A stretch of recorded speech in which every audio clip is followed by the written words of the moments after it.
2 weeks ago, we called ChatGPT 5.5 noise until it shipped. It shipped Thursday, actually. It beat Claude Mythos on Terminal Bench, which is crazy. Claude put $40 billion into Anthropic the same day. And then DeepSeek dropped a 1.6 trillion parameter open source model that runs on Chinese chips, supposedly. The model release calendar now looks like a Chrome auto update. The race got weirder. The rate got weirder this week, and we're going to call every single one of them. Welcome to Human in the Loop, the weekly podcast where two builders cut through the noise of the AI hype cycle, talk about what actually matters. I'm Matt Wozniak, a serial builder and relentless executor. I come from the lens of what works and what doesn't. And I'm Oscar Gallo, an AI engineer and entrepreneur, and I live in the intersection of engineering and business. So let's jump right into signal or noise for this week. Signal or noise is where we go through the recent AI headlines and we make the call. Is this story actually signal, which is worth paying attention to, or is it noise that's just clogging the timeline? I'm excited to talk about this one. Like you said, we talked about this one last episode or the one before. ChatGPT 5.5 Spud has officially shipped, and it's actually a bit more exciting than I expected it to be. So what happened? On April 23rd, 2026, OpenAI released GPT 5.5, the model previously known by the codename Spud. It rolled out the same day as Plus, Pro, Business, and Enterprise users in ChatGPT and Codex. The API followed on April 24th. OpenAI pitched it as the next step towards a new way of getting work done on a computer, with the strongest gains in agentic coding, computer use, and long horizon knowledge work. The bigger headline here, VentureBeat reported that ChatGPT 5.5 narrowly beat Anthropic's gated Claude Mythos preview on Terminal Bench 2.0. This is the first public benchmark in which a viable frontier model has outperformed a gated one. OpenAI also says GPT 5.5 is more token efficient than 5.4, even at a higher token per token price. This one matters because if you've been watching our show, we called this noise, flat out noise. We didn't even give it a second thought. And now we're basically eating our words, right? Which, that's a good thing to a certain extent. But is it signal because GPT performed so well, or is it signal because Anthropic had such a big letdown, or because Anthropic was overly hyped? I mean, I guess what matters right now is GPT is shipping and Anthropic is sinking almost, right? Because this is a public model, and the corporate agencies that have access to the gated Mythos, they're now in the exclusive club of getting a worse model than what the public can get. And yeah, go ahead. Yeah, 100% agree on that one.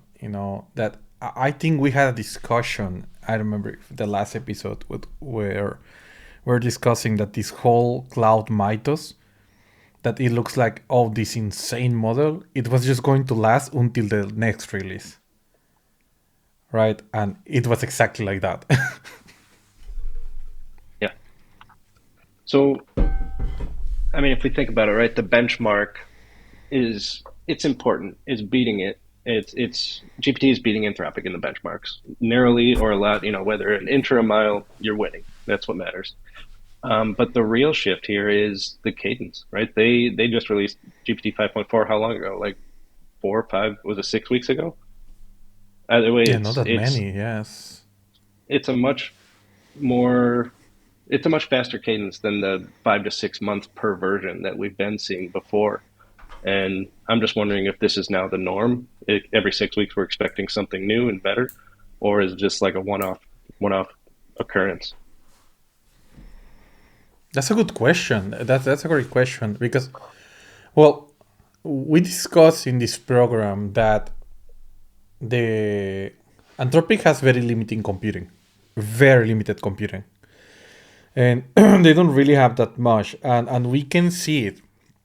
I even make my case for my conspiracy theory that actually Claude Mythos is, well, it's great, is not public because they cannot keep just giving more computing away because they cannot handle that level, And I don't know if you check on X, but Sam Altman, the CEO of OpenAI, he has been like pretty much like making fun of Anthropic for not having enough computing. Like literally, just like making fun of them of, oh, you need to worry. We actually have enough computing to keep doing this forever, like these type of comments, that it triggers Anthropic because they know they are limited on this one. And let's be real, like 5.5 is impressive in two ways. I imagine, like the first one is like the terminal bench is insane. Even if it's just by a little bit, doesn't matter. Like it's still beating the best too dangerous to ship model, right? So that's amazing. The second one, and I feel like probably is even more important, is that we know that this model is actually great at security. It's great. Maybe not on the level of Mythos, but this is, again, a public one. We can start doing stuff with it right now. But at the same time, this model feels like so a few weeks ago, Anthropic actually banned the use of Cloud for OpenClaw, right? And like as we discussed before, like the founder of OpenClaw went into OpenAI, and Anthropic was not happy to the point that they even put a lawsuit against him to change the name, right? So it doesn't use anything like related to Claude. I feel like they were angry about it, when this guy joined OpenAI, and a lot of people tried to move from Cloud to OpenAI, and they failed miserably. OpenClaw was not working properly with GPT models.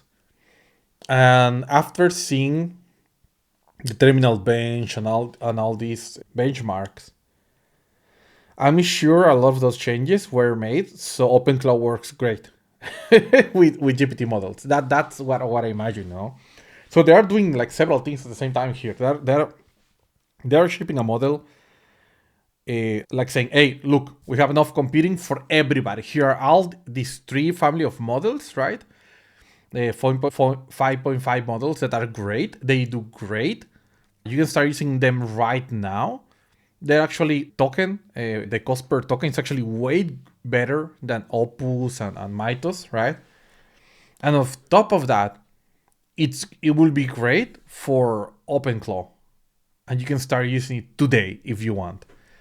So that's a killer move. Like this is like just OpenAI making fun of Anthropic. This is like, yeah, you say that we're spending too much money on competing. Now who's laughing, right? Like that's the news. Now who's laughing? Yeah, I wonder how many of the users that are using the gated too dangerous to ship Claude are immediately canceling their subscription and like telling their finance department, hey, get us on 5.5 right away. We want some Spud. Can you imagine being a business, and you got gated into, oh, look, this is the best model ever, and then they launch a model too close to that up to everybody, and then you're not special anymore, right? Like the whole marketing about being special as a business, that you only had that model, it goes down the drain. It goes down the drain. So yeah, that's crazy. But well, let's jump into the news about DeepSeek. So this is DeepSeek V4 ships open source on Huawei chips. Let me tell you a little bit about it. On April 24 of 2026, so this year, DeepSeek released a preview of their fully open source pair of models on Cognition on their MIT license, which is great. So we have V4 Pro, which is like a 1.6 trillion total parameters with 49 billion activated. V4 Flash, which is like a 284, I think, billion in total, with 13 billion activated. Both are shipped with 1 million token context windows, so that means they already got up with everybody.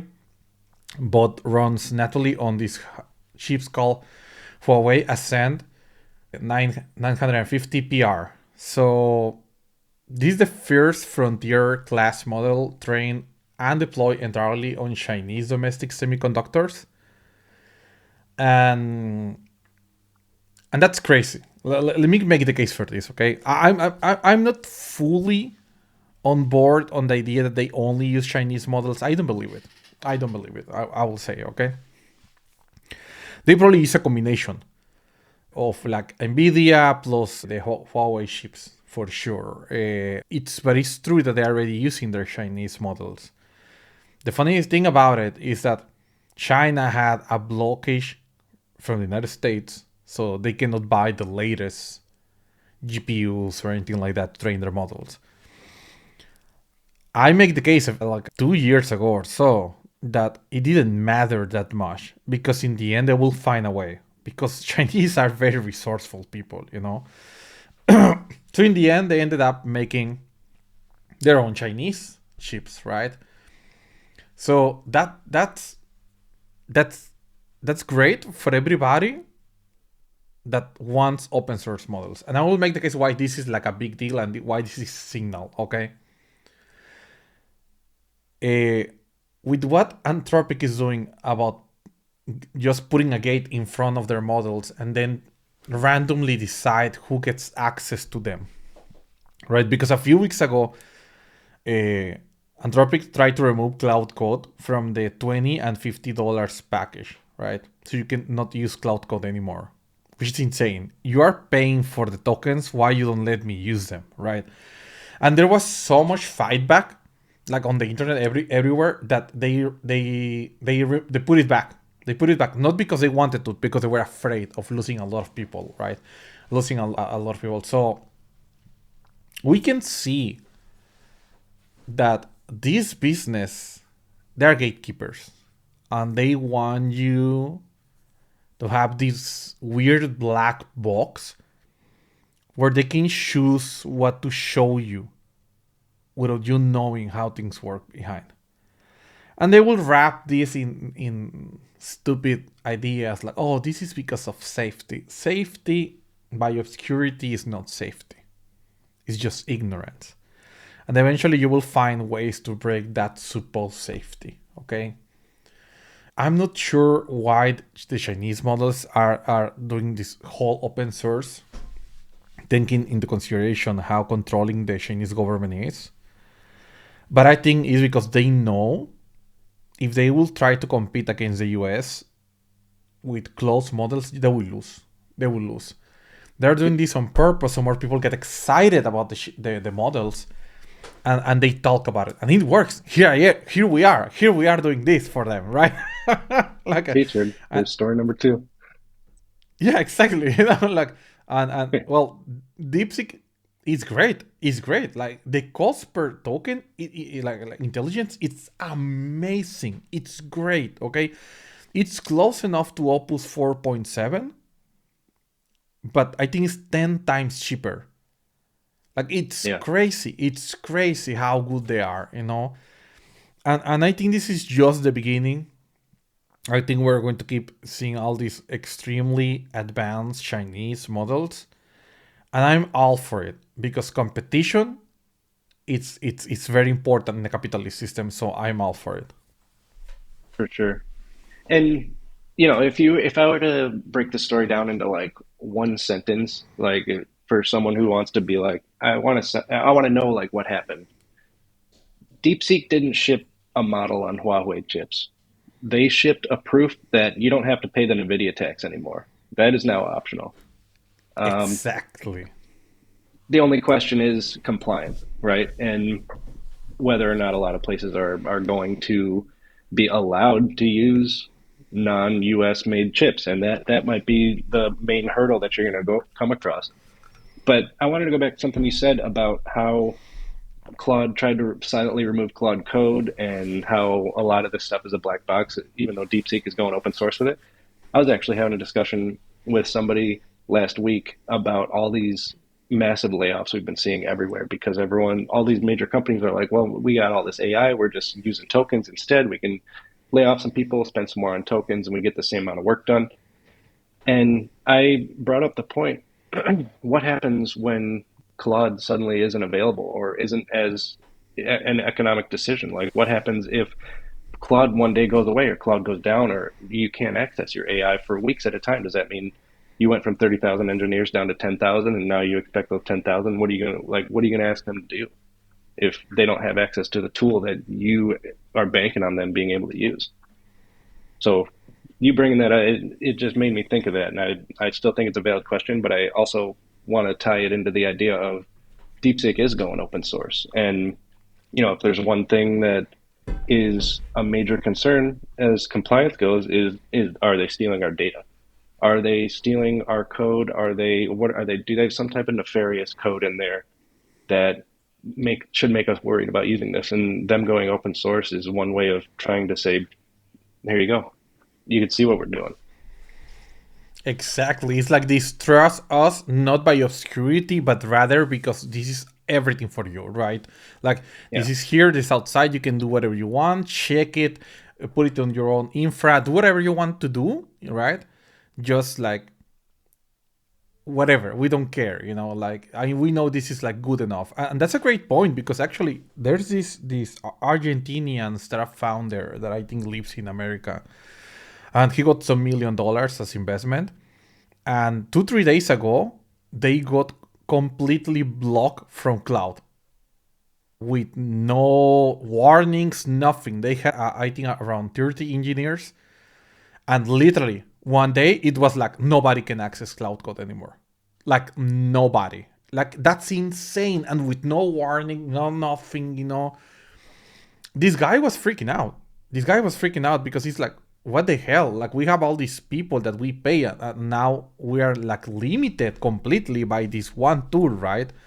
And obviously he went into X, posted about it. There were a lot of comments of other people that they got similar experiences. Funny enough, and I was thinking, but this was like a few days before the launch of DeepSeek, and I was like, damn, like it's complicated because you really want to use only one tool, so you focus on building and not on learning all the time something changes, right?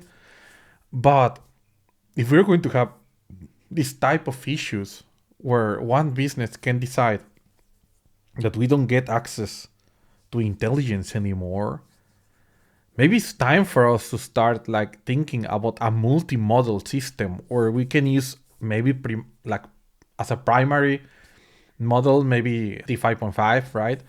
But as a backup model, DeepSeek V4, right? Something like that, where we are not depending on one model anymore, because the reality is like it's very, very like expensive. Because imagine, right? This guy lost access. Now you have 30 people sitting on their computers, like doing nothing, trying to figure out how you're going to keep pushing this, right? Yeah. Well, you go back to manual work, right? Like how you're supposed to do it, right? But again, like the amount of things we have been able to build, it's insane, and you cannot compare, right? So yeah. Well, especially when people are planning like estimates and they're planning releases and they're planning it around having constant access to these intelligence tools to build things more quickly, then yeah, that's going to throw a wrench into things for sure. So I would call this signal. This is definitely signal. So yeah, speaking of Anthropic, our next story revolves around Google investing up to $40 billion in Anthropic. And I wonder, this must have been obviously before GPT 5.5 benchmarks came out. So what happened? On April 24th, 2026, CNBC reported that Google is investing up to $40 billion in Anthropic, expanding a partnership that started in 2023. Anthropic now has both Amazon and Google as major investors and cloud partners. The deal lands on the same day DeepSeek V4 dropped and one day after GPT 5.5 shipped, so there's the answer to that. The strategic message is hard to miss. If you're a cloud platform without your own frontier model leadership, you're buying a seat at the Anthropic table now, or you're paying retail prices later. So $40 billion, that's a lot of money. It's Oh yeah. basically but I mean, to Google, it's, not that much really. It's like pocket money. So I would say this $40 billion coming from Google is basically saying we don't know what works yet. So we're trying to throw some money around and make sure that we're in everybody's good graces. Google has Gemini in-house. They're, I mean, they're still writing this check though, which is a bit of a tell, right? Like, I've never actually used Gemini for coding. I've used it for image generation, stuff like that, but I've never actually used it for coding.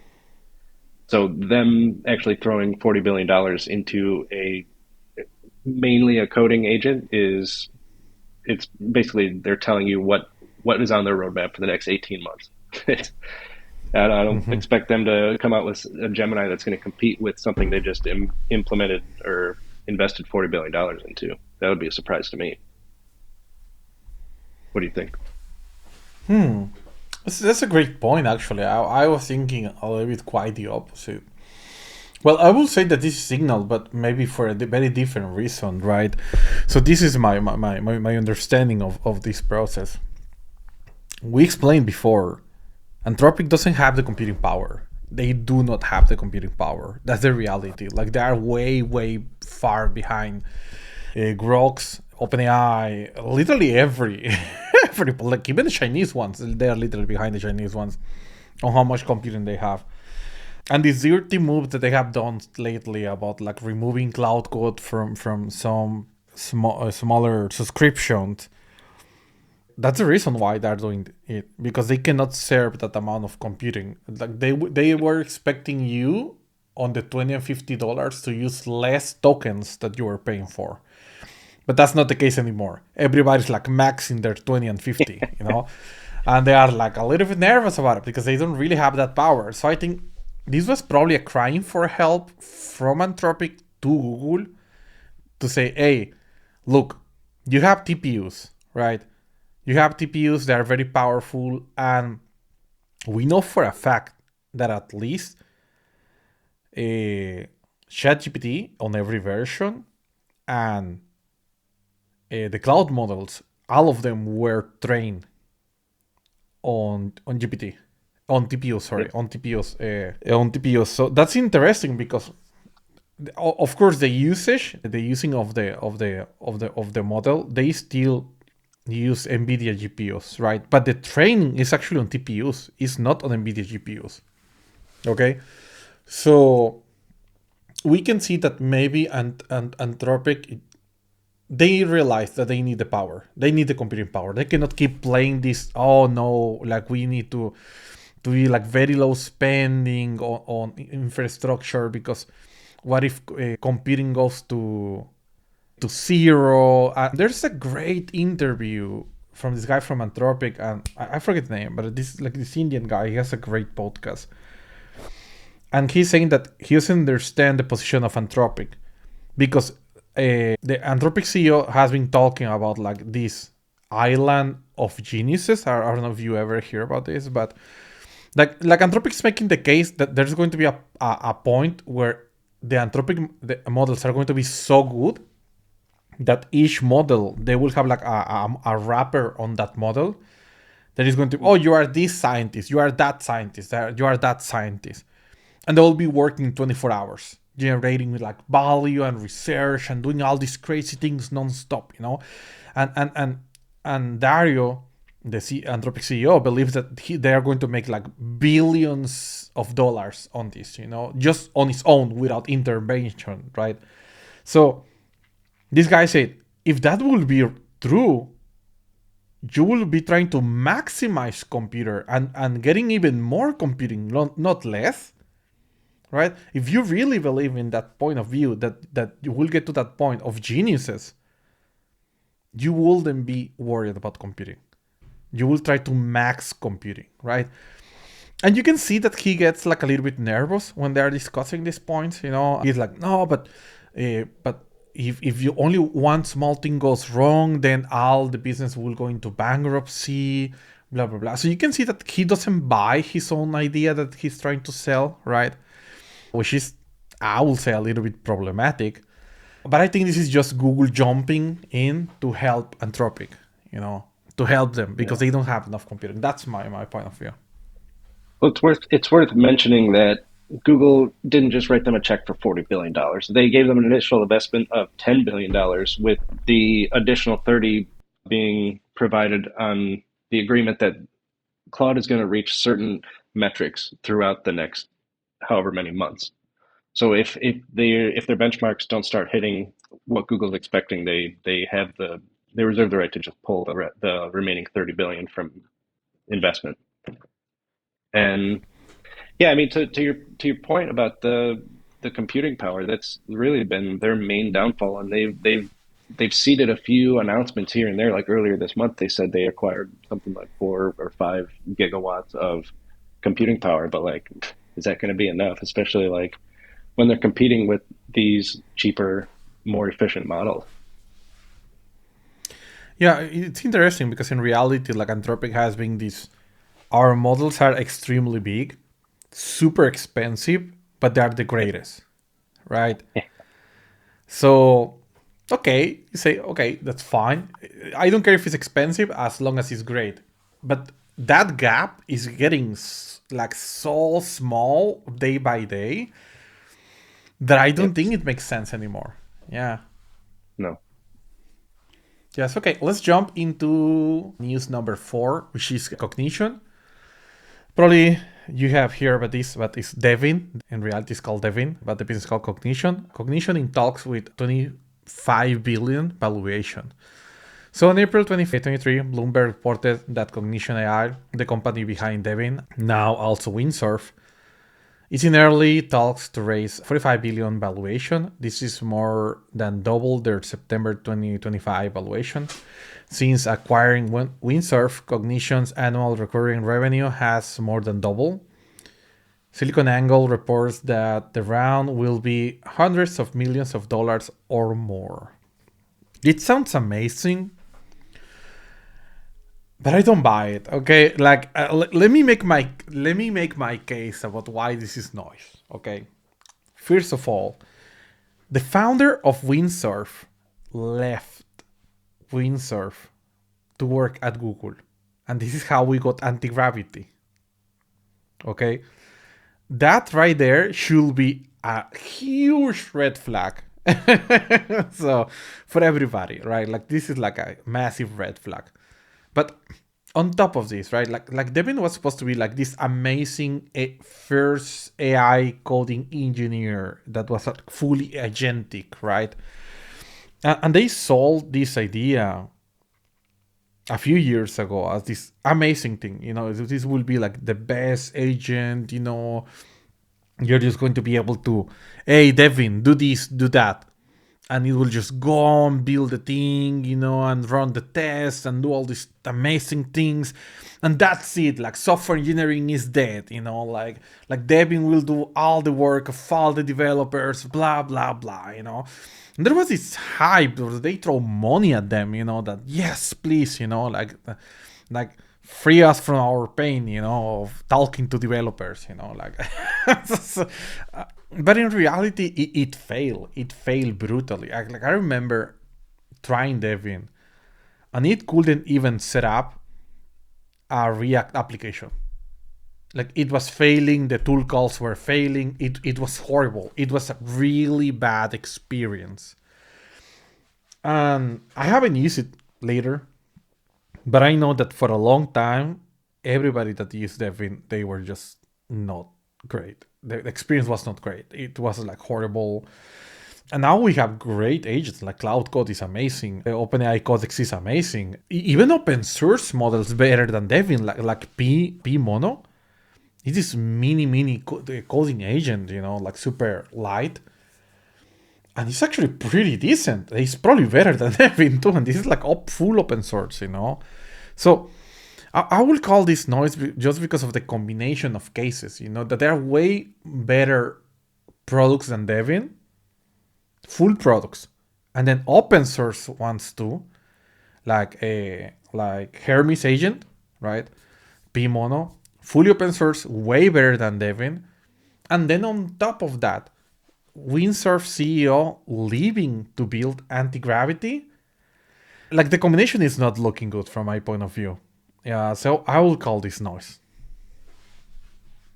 I I would totally agree on noise. I remember when Devin first released, and I watched the video of them like trying to do like the major release. It was such a flop. It was such a meme, and everything that came out after it was like they first off they totally lied about its capabilities. Secondly, they tried to fake the presentation, and even that failed. Like, and here we are 2 years later, and like they just got $25 billion valuation. That's more than most. I mean, I don't know about most, but that's more than most software companies that have been around for 15 years, like successful, like not huge, but like software companies or consultation companies. That's not an insignificant amount of valuation, $25 billion. And it makes me wonder, like you said, we got now we got Cognition, we got Cursor, we got the GitHub, we got Claude, OpenAI, DeepSeek. How much room is there in the market to justify this many like multi tens of billions of dollars of companies? And my point that I'm gonna keep going back to is they're investing these tens of billions of dollars, and how are they making that money back, right? Or like how long do they plan on waiting to make that money back? That's always been my thing. Like especially even if you're a small company, you're a director at like a small consultation company, and your developers or your engineers are racking up 50, 100, $200,000 a month in like token costs. It's cool, like yeah, it's the cool newest thing, but like are you making money or are you losing money by doing this? And if you're losing money, how do you plan on making money in a way that doesn't involve laying people off to try to make up the cost? So That for that, I mean, yeah, you go ahead. yeah, that's a great point. Like I feel that this evaluation was mostly just a bunch of VCs trying to protect what other VCs put money on. Like more Hmm. like friend on friend help. That, oh yeah, windsurf can go to zero any day. Look, here's a few more billion, so you inflate this more, and see if eventually you have an exit if something bigger buys them. Because Yeah. like a few days ago, actually, SpaceX wanted to buy Cursor, right? Yep. And For 6 billion, I I think, think right? the, For yeah, 60. for a lot of money, a high, insane Something amount. crazy. But again, I think this is what they're trying to do here. They're trying to inflate the evaluation, to inflate the value, to see if a bigger business can buy them. Because they will try to say, hey, look, we have already Devin and we have Windsurf, right? So we will sell you the IDE plus the AI agent software engineers together, so you can go and do something about it. And probably they expect, I don't know, maybe Microsoft to buy these, maybe AWS, like one of these big sharks that can actually go for it. But I'm not sure this will make sense. No, I feel like if you're in the market of buying these things, it's just they're passing the bag. Who's going to be left holding the bag at the end of this, and when there's no one left to sell to? And not only that, like I'm not one that says every transaction needs to be investigated, but like this is a lot of money that's moving around, right? And whether or not it's legal, illegal, or above the board or under the table, like who knows?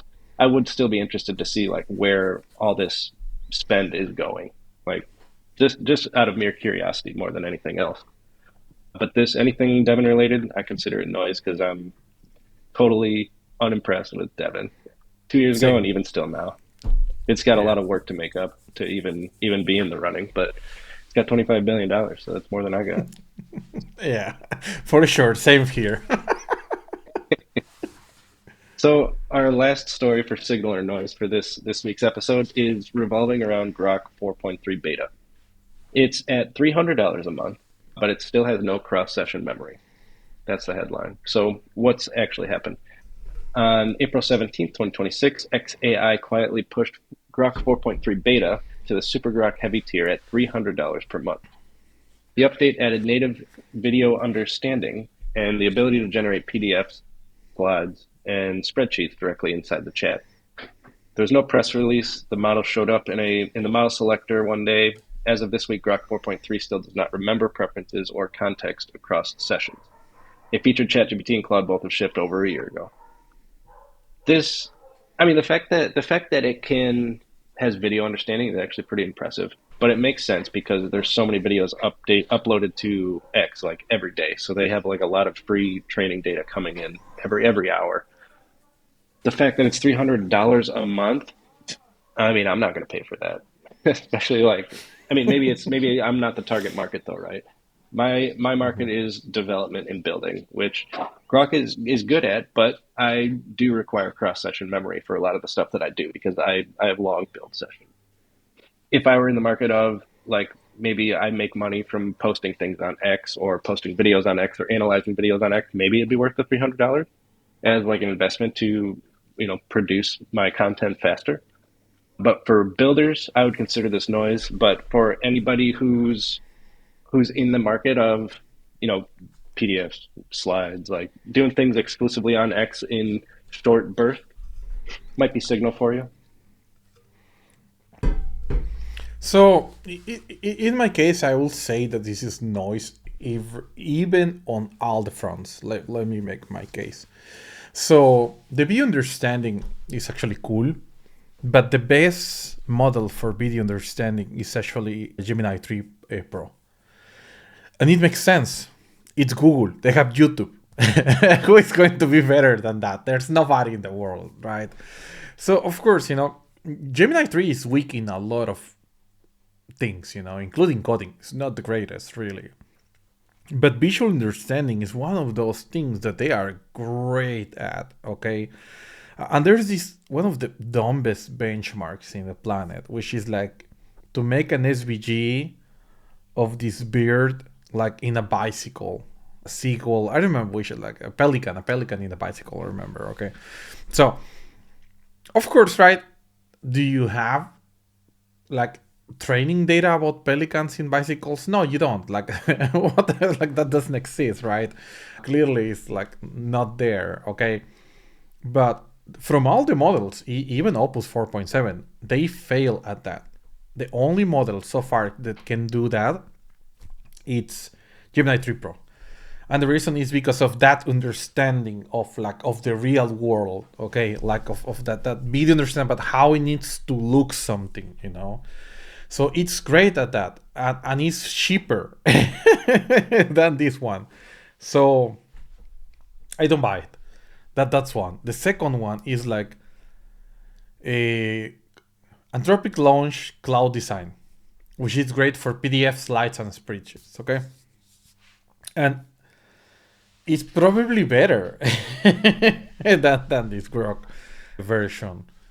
So it doesn't make sense to me, right?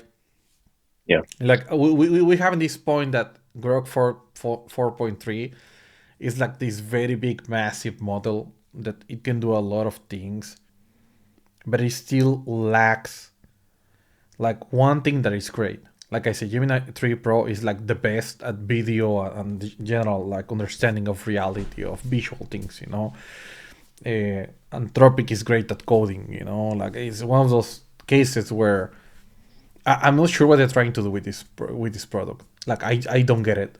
Like I feel like they're trying to do everything just like OpenAI, but they are not on the level of none of those models yet. Don't get me wrong, they are impressive because they came literally like 2 years ago, and now they are here. They're already like fighting against these big ones. But I feel that they need to refine their model a little bit better to give like a better product, more usable product. So yeah, I will call this noise too. 100% agree. I do agree that they should pick a lane and do really good in that lane, and then try to catch up in all the other ones. The video processing, you did make a good point about Gemini being better because they have YouTube. They just have like centuries worth of videos that they can use as training data. And the pelican on a bicycle, I've never actually seen that, but my personal benchmark for video generation AI is Will Smith eating spaghetti. That's always been a good one. Yeah, makes sense. Okay. So yeah, let's jump into our next segment, which is stack check.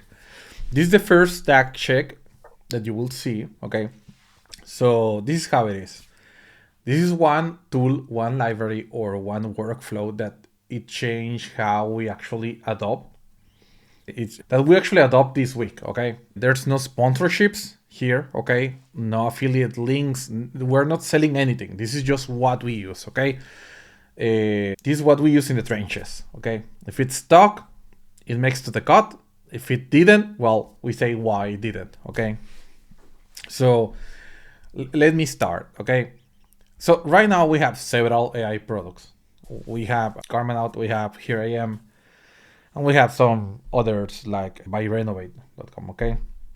And these are like very deep agentic processes, okay? We use a lot of like agents that they run, they communicate with each other, they use tools, they do a lot of things, right? And of course we create like evals, we have like structure outputs, we do a lot of things with them, okay? It's hard. If you have ever built an agent, you know how horrible and how complicated it is, and how, there's this joke, about like, pretty please, ChatGPT, return this JSON. My work is on the line. Like if you don't return this JSON, I'm going to be fired. Like this type of joke, because a lot of these agentic tools, they lack a lot of the real tools that we need to get always the same responses, right? So yeah, well, this is where AI SDK enters the picture. This is a tool that we adopted. We tried several tools before, but there was always something wrong or like half cooked, a lot of weird things. Okay, so we went deep into AI SDK. This is from Vercel, and well, yeah. So they have the AI SDK. This is like an agent abstraction that it's on top of like whatever model you want to use. Okay, you can use like GPT 5.5 right now if you want. You can use DeepSeek V4. You can use like several models, right? And you can even like create tools that they use specific models for that specific thing. Okay, so we use these before, even for these tools that are actually mini agents doing things, and they use like different models, faster models. Sometimes we use, for example, Gemini 2.5 fast flash just to get like structured data the way we want, or for validations or stuff like that. But then for more complicated things, we use actually Opus 4.6, stuff like that. So it's a great agent, and it's like it replaces this idea of I have one provider SDK per model, which is like, oh, we're going to use Anthropic, which is like a cloud SDK, right? And then you have OpenAI. This is like OpenAI SDK, and we talked about both of them before, about like their own SDK platforms, But we don't want that. We don't want that. When we build the product, what we want is to be able to have options when we need it, and being able to create the tools with the specific models that we want without trying to use just one platform. It will be dumb for us. It will be dumb for us to try to focus on one platform alone. It doesn't make any sense, okay? Because things changes very, very, very fast, and we want to be able to adapt like this in the same day, probably after their launch. So this is something that actually AI SDK let us do, like super fast, because it's completely like it's like a general agentic library, if you want to think that way. So yeah, we use this in different ways. We try like stuff like LangGraph. We try OpenAI agents, Google ADK, and Anthropic. And I will say, don't use those ones. Go directly with AI SDK and just stick with it. And look, let me make the case. Just this week, the model layer changed twice. Okay, twice. We have ChatGPT 5.5, and we have this DeepSeek V4. Okay, this is the same week. Okay, if your code knows the provider's name and you rewrote your app twice in in 48 hours. You don't want to rewrite your app, okay? So the SDK is the abstraction that made that model like swap in just one line. You say what model you want to use. Now I want a GPT 5.5, and that's it. Like it's over. Like SDK let us run experiments super fast, without changing anything really in the code base, but just one line. So yeah, this is something that we use internally, and for the products that we put externally too, and it's amazing. I will make the case that this is the best tool to build agents. If you can, go and try it out. So that's my stack check. Just to build on that, like there's a concept in engineering called idempotency, which is very important. It's a big word for saying you get the same outcome when you put in the same parameters, right? And a lot of times that's one of the most important things when it comes down to engineering, especially when you're developing things that have an end user. You want to be able to predict what your end user will get. That way, if some type of bug occurs, it's easy to say, let's see what happened, let's reproduce the issue. If your your depends on one specific agent to produce the results you expect, and change that agent completely changes your product, then you have a flaky product, and you need to rethink your strategy and how it's being built, because you're never going to use the same agent forever. Agree, 100%. Yeah. So yeah, the SDK is a huge step in that correct direction. So my tool that I'm bringing forth today for Stack Check is called Agent Browser by Vercel Labs. So just let me open it up this way, right? A lot of teams have been implementing AI. Their engineers have been shipping more code, but like, who's doing the PR reviews, right? If you're going to have an AI do the PR reviews, then yeah, sure. But the AI can't do like Copilot, Claude, whoever. They can't do as good of a PR review as an actual human who's been in the code base for however long, 5 years, 10 years, as long as they've been at the company, right? They're going to see things, and they have the breadth of knowledge that will say, hey, if we change this, this might affect something 2 services away, like down the workflow. So that's one of the things in the current environment that is kind of broken right now. PR reviews. People are pushing out tons of code, but PR reviews take sometimes days to get done. What Agent Browser is, it's a browser automation CLI built specifically for AI agent. It's shipped under the Vercel Labs org on GitHub. It supports 3 different modes: Chromium, headless Chromium, real Chrome with your profile, and a cloud-hosted remote browser with proxy configuration. These sessions persist across sequential agent commands, so you can navigate, click, type, extract, and screenshot without rebooting the state every call, which is super important. Especially for like some of the teams that we have, we've been using Vercel Labs Agent Browser to fix this, right? We have like a specific way we want the UI to look. Someone's going to use an AI agent. Okay, we need to bust this in. We got to make these changes to these UI components. And using Agent Browser, they can make the changes. They can submit the PR. They can upload a screenshot onto the PR so we can see, hey, here's what it looks like. I don't have to download the branch. I don't have to run it locally. I don't have to go check myself. There's a screenshot there.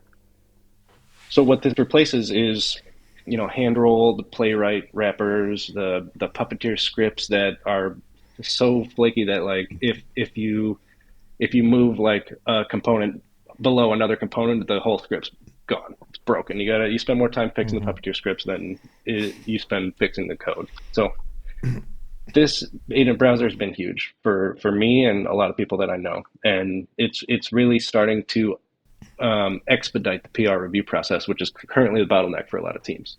So it gives you your proofs, it keeps them up to date, and it's just a godsend for getting things out faster. We've been coding faster, and now we can review faster, and I think that's a huge upside for me and a lot of the teams that I work with. Yeah, makes sense. Well, I just realized that some people will be like, "Oh my God, these guys are so like they're fans of Vercel. They choose 2 tools by Vercel Labs. Horrible. They are getting paid by them." No. Okay, first of all, this is not paid. Second of all, we wish. But Yeah. no. If Vercel does want to pay us, we're more than happy to take money, but we're promoting these things because we actually use them. Like, nobody's paying us for this podcast. If they were, we would for sure tell you. Yeah, like the reality is like we use these in our systems, right? And I remember reading about agent browser some time ago because we were using actually Puppeteer, and like you say, Puppeteer breaks so easily. Like whatever change in the UI you make, like it breaks everything. It's insanely Mhm. bad. You need to be updating this all the time, because it doesn't have a concept of usage of the UI, right? It's just an automation tool. So it's really bad, right? But then Playwright came up, which is better than Puppeteer. It has a little bit more knowledge about how it needs to do things, but it's still not great. I mean, it was better than Puppeteer. Okay, don't get me wrong, but still, you can see that it wasn't great yet, right? With Agent Browser, it feels more natural. It feels like there's somebody actually testing these things, like it feels like it understands what's going on. It's not only about like automating the process, but actually about going and clicking, and doing the whole thing. So it feels more like if you had a manual tester, literally. Like if you were paid your manual tester just to go and do everything for you. So agree. This is a great platform. It's one of those things that after you use it, you are like, why we didn't have this before? Like, Yep.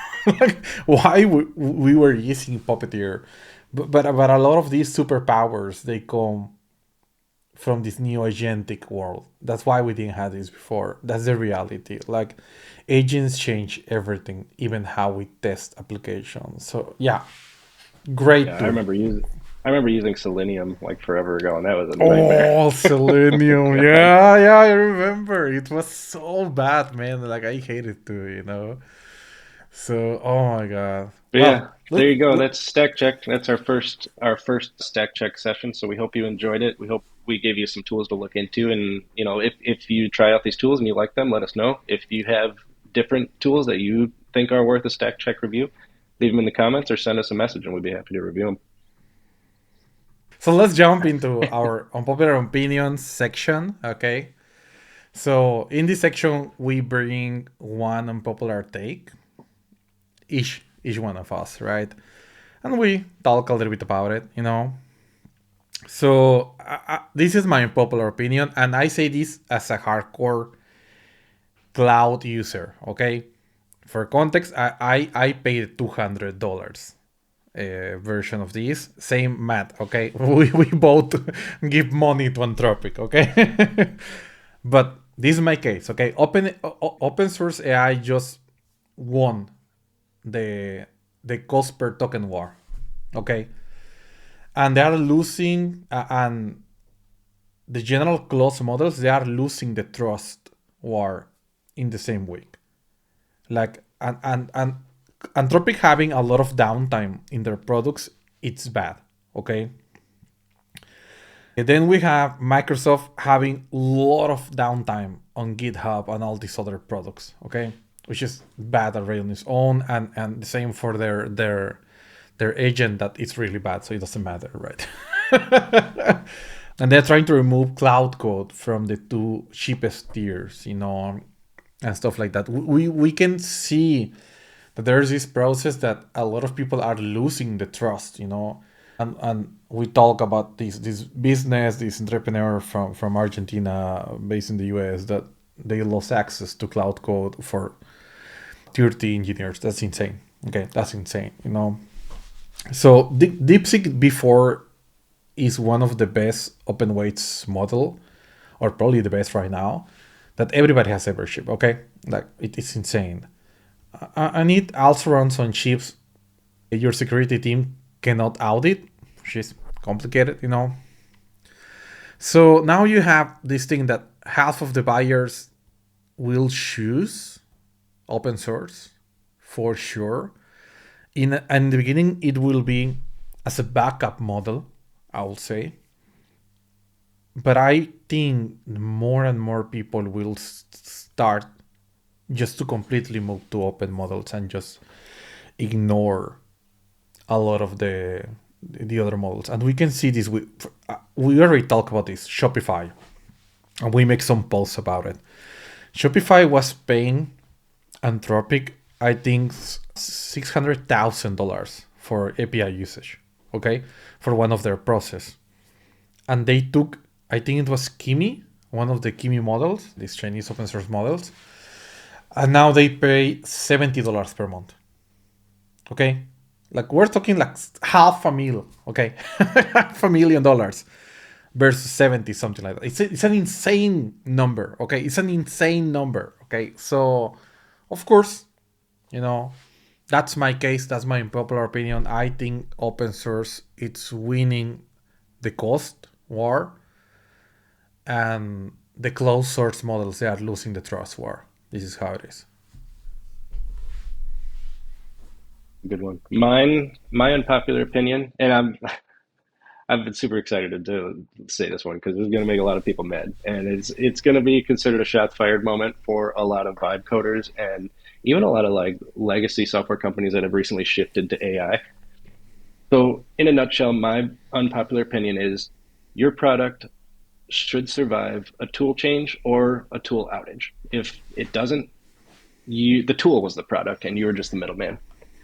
And that's going to make a lot of people mad. And Oscar, you've been part of a lot of hackathons. I've been part of a lot of hackathons. I've judged a lot of hackathons throughout many years. And the thing that I've noticed recently is a lot of hackathon projects are we put this into Claude code and like now it does this. And it's like, okay, cool. Like you built a wrapper that sends a message into Claude code and gets a response. Awesome. Good job.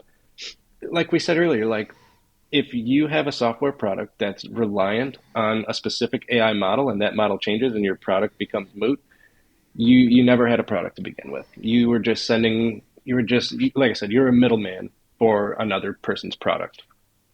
And it's a tough pill to swallow. But also, if you swallow that pill early enough on, you can kind of pivot the direction that you're going and say, okay, instead of just using this tool and saying that this tool is basically our product when you access it through our systems, how do we actually build something unique and how do we build something that won't fail when this tool is unavailable? And I think that's a question a lot of people have to start thinking of instead of like, how can we use this tool to improve our product?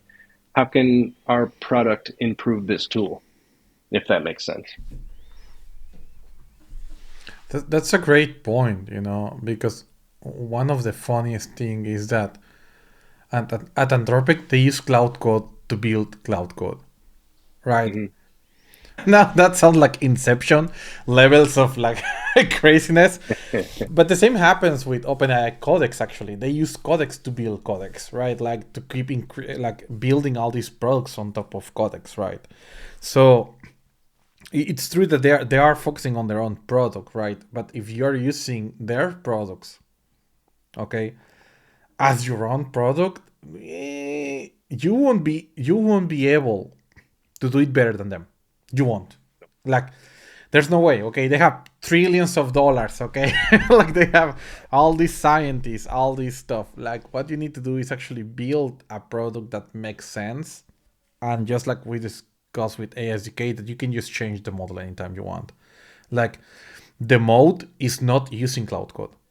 Okay, the mode is not using codex or on, not even the models. Okay, that's not a mode. Okay, is if everybody can do it, it's not a mode. And funny enough, like a few days ago, I was listening to a podcast and somebody said that the new mode is not software anymore, it's distribution. Like if you get the distribution, then you will get the product to survive, even if one of these business they try to swallow your idea.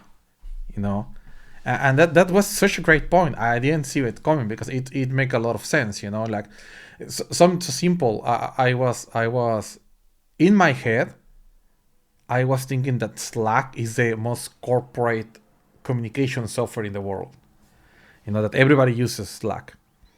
Well, I was wrong. And I was very wrong. That's Microsoft Teams. Okay? And I was like, what? How much? It's like something like 5 times more users, daily users, than Slack. And I was, how is that even possible? I cannot even fathom that idea. You know what I mean? Like, but why? Because their mode is distribution. Their Yep. mode is distribution. Is not Microsoft Teams is a horrible product. Okay, let me It's awful. clarify that. It's awful. Nobody should use it. Still, But if you think everybody about it this uses it. way, a lot of people use it because it was one of the first corporate like messaging tools, right? And once a company that's been around as long as a lot of these companies, if you're using Microsoft Teams as a tool, chances are your company is over 10 or 15 years old. And once you're already embedded in a system like that, a new one comes out, you're not going to change how you do everything, right? Because if you use Microsoft Teams, you probably use OneNote, you use all the Microsoft Office suite, so like all your stuff's already there. In order to migrate to something like Slack, you'd have to be like, where are we going to host our stuff? Are we going to host it on Google Drive? Like, and it'd be a huge transition that it would be a huge headache for companies that have already been using Microsoft Teams for over 10 years. So it makes sense. But I Yeah, agree, yeah, Microsoft Teams is horrible. yeah. But it's that's their superpower. Distribution. Like Hmm. that's they are showing us that you can have a horrible product and still make billions of dollars, just because they control distribution. That's how it is. Yep. Okay, well, I think that's it for today. So my name is Oscar Gallo, and see you next episode. See ya. I'm Matt Wozniak. Thanks for tuning in.